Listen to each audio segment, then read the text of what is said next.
PM जनमन को लेकर उन्होंने किस्त जारी की। उन्होंने किस तरह से कहा कि दूर दराज में रहने वाले जो आदिवासी हैं वो सरकार की योजनाओं में प्राथमिकता में हैं, उनकी आमदनी को बढ़ाने की कई सारी कोशिशें की जा रही हैं और लगातार ऐसा काम हुआ है। बहरहाल बढ़ते हैं अगली खबर की तरफ, आज की खास चर्चा की तरफ। और आज की जो खास चर्चा है वो ये है कि किस तरह से विपक्षी गठबंधन में बेसुरा राग भी कई दल आलाप रहे हैं। 28 दलों से शुरुआत हुई थी, लेकिन अभी जब हाल में जब ऑनलाइन बैठक हुई थी तो उसमें 10 दल शामिल थे, उसमें भी 2 दलों ने हिस्सा नहीं लिया। तो इस तरह से आज मायावती ने भी ना कह दिया है, ये सबसे ताज़ा खबर है। और दूसरी तरफ जो कांग्रेस की भारत जोड़ो न्याय यात्रा है वो चल रही है, लेकिन वो अकेले कांग्रेस की ही चल रही है। इसी पर आज की खास चर्चा करने वाले हैं। कुछ प्रमुख बातों को पहले देख लेते हैं। विपक्षी गठबंधन में मायावती के शामिल होने या ना होने की खबरों के बीच बीएसपी सुप्रीमो ने साफ कर दिया है कि वो लोकसभा चुनाव अकेली ही लड़ेंगी। मायावती का जन्मदिन था तो अपने जन्मदिन पर मायावती ने कई अटकलों पर विराम लगाते हुए साफ किया है कि गठबंधन में उन्हें कुछ हासिल नहीं होता, कुछ मिलता तो है नहीं।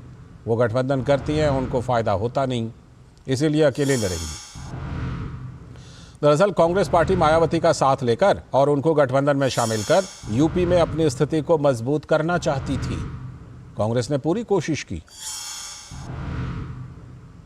तो जानकार मानते हैं कि मायावती इंडी गठबंधन में सीटों और पदों को लेकर मचे घमासान के बीच बीएसपी को लेकर अलग नेतृत्व नहीं चाहती थी कि एक तो पहले से ही वहां मारामारी मची है। इंडी गठबंधन की वर्चुअल मीटिंग में ये बात साफ हो गई थी कि कांग्रेस क्षेत्रीय पार्टियों के सामने अब और अधिक झुकना नहीं चाहती है, पहले ही बहुत अधिक झुक चुकी है। कांग्रेस अध्यक्ष मल्लिकार्जुन खड़गे को गठबंधन का चेयरमैन और नीतीश कुमार को कन्वीनर बनाने के प्रस्ताव को नीतीश कुमार ने खुद ही खारिज कर दिया था। नीतीश कुमार ने ही पटना में पहली बार 18 विपक्षी दलों को साथ लेकर गठबंधन की इस विपक्षी गठबंधन की नींव डाली थी। लेकिन नीतीश कुमार के कन्वीनर बनने की प्रस्ताव की चर्चा के बीच आधा दर्जन पार्टियों ने बैठक में शामिल होने से ही मना कर दिया। यानी वो लगता है नीतीश को कन्वीनर बनाने के पक्ष में नहीं है। इस बीच एकला चलो के साथ कांग्रेस पार्टी ने भारत जोड़ो न्याय यात्रा शुरू कर दी है, जिसमें बाकी विपक्षी दल शामिल नहीं हो रहे हैं। अभी तक बोले भी नहीं हैं कि हाँ शामिल होंगे हम।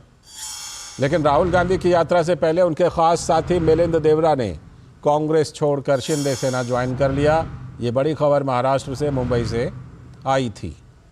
मिलिंद देवरा भी उसी उपेक्षा की बात कर रहे थे जो कभी ज्योतिरादित्य सिंधिया ने, जितिन प्रसाद ने और आरपीएन सिंह ने की थी, और उसी के शिकार होकर वो भी चले गए।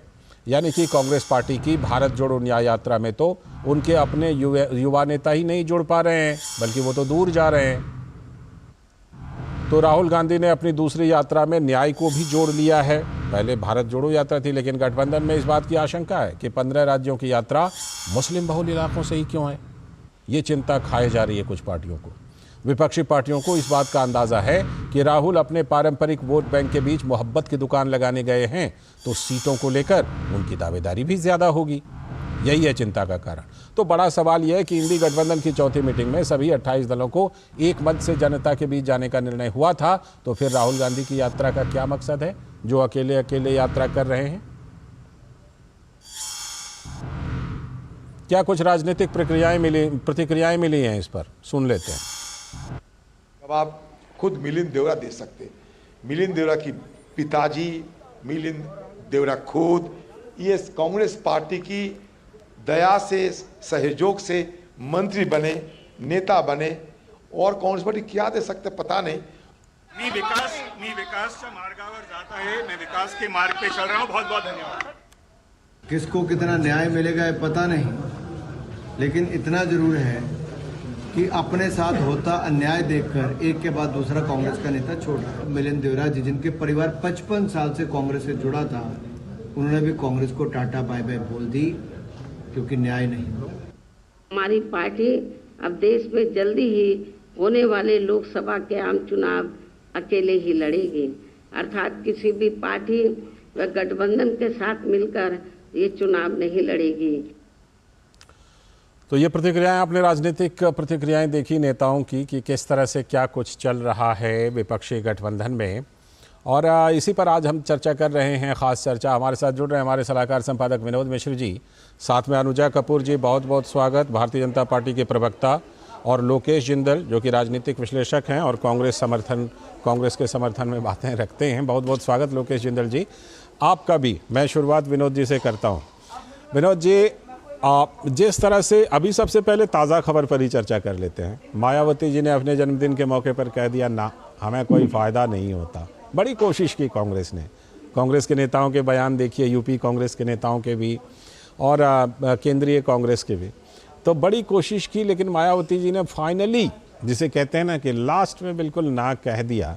क्या वजह रही होगी विनोद जी, किस वजह से मायावती जी ने ना कह दिया? क्या ये जितनी जो कुछ जैसा चल रहा है, विपक्षी गठबंधन की जैसी बैठकें चल रही हैं, होती हैं, कुछ लोग शामिल होते हैं, कुछ लोग नहीं होते हैं, पद को लेके मारामारी है, इन सब चीज़ों को देखकर ही क्या मायावती जी ने ना कहा होगा क्या?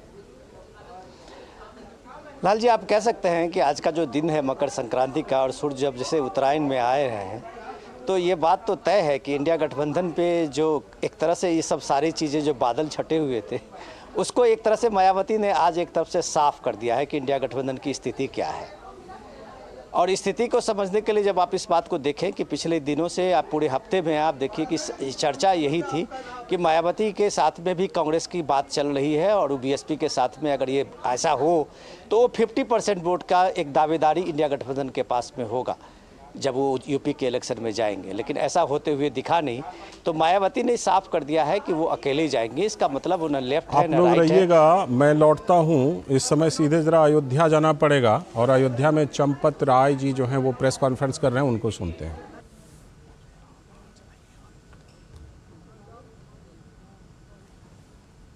22 जनवरी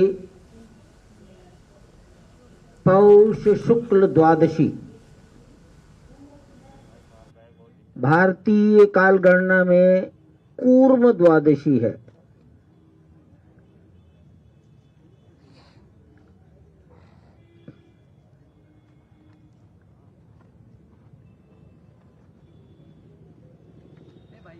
अभिजित मुहूर्त है, मृगशिरा नक्षत्र है।